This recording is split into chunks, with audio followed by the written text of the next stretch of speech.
Within this week's Parsha is all the descriptions of the limitations on the life of a Kohen, a priest within Judaism.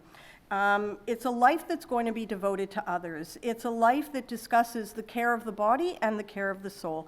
There's incredible attention paid to detail and the commitment to never harm others and not immerse themselves in loss or mourning. The idea that they must create and model and lead the people with a sense of balance, a search for meaning, ritual, spirituality, and toward holiness and the positive. They are to facilitate the growth of others because they engage in ritual and they facilitate ritual for others. And so now the goal moves away from themselves and the process moves toward facilitating others. We're told that they're to keep candles lit at all times, that candles should never go out. And that way everyone can find their way. Everyone will be able to learn and navigate a world of challenge and change. It's huge, everything that is being placed on a Kohen, on a priest. But in today's world, Kohanim don't function that way because we don't have a temple anymore, and we don't have sacrifices, and we don't have that kind of ritual. And those kinds of candles are not necessarily lit all day, and we don't have altars with burning fires going on in them. And what we do today is we create this symbolic honor for a Kohen. So for instance, when we're going to read from the Torah, the first aliyah will be given to a Kohen, if a Kohen is present. And it's the way that we are symbolically respecting and honoring that there is someone among us who the Torah has taught to live their lives this way.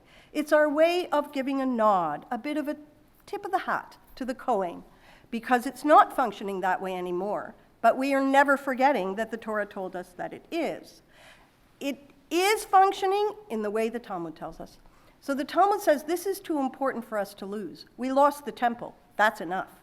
Now what we're going to do is we're going to look at what was going on in the temple, and the fact that we lost the building does not mean that we lose the holiness. So according to the sages, the holiness of the temple moves into our homes. And now when we look at our homes, we recognize aspects of holiness that are there. For instance, the Talmud tells us we no longer have an altar because we don't have a temple, but we have our tables that we eat at.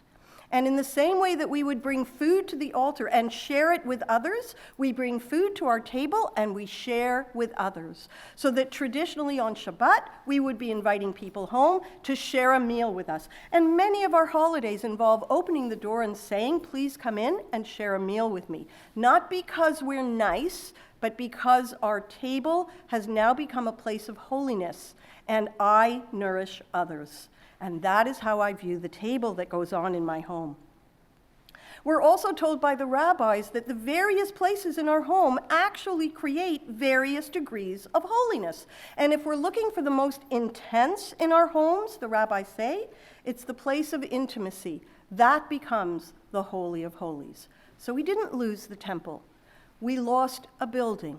And we take the holiness that was there and we learn to move it into our homes. So according to the rabbis now, we're all Kohanim. We all function that way. And for example, when we do Netilat Yadayim and we wash our hands before eating bread, we are doing that because that's what the priests did. Before they ate holy bread, they would wash their hands that way. And so we likewise are washing our hands that way.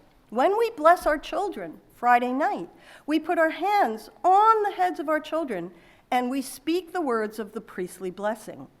Something only the Kohanim say when they bless the nation. But now somehow in my home, I can say those words on my children as a blessing, and I'm told to do that. And that is the sages telling us we haven't lost it, we moved it. And we've moved it into our homes, and we've taken it upon ourselves, which now means we open our homes to people who need food whenever we do. We treat our bodies and our souls with the care of holiness. We commit ourselves to helping others with acts of human kindness. We are to keep lights burning by engaging others and challenging our thinking and theirs. And the spark of the ideas, Jewishly, is keeping those lights burning.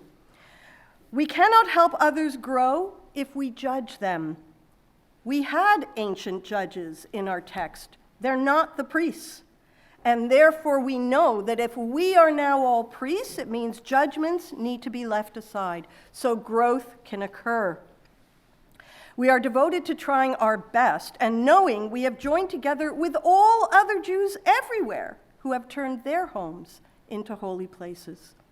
The description in the Torah of the life of a Kohen is anything but antiquated. It's the picture of a Jewish life we all feel in our souls and pray that God helps us teach it to our children.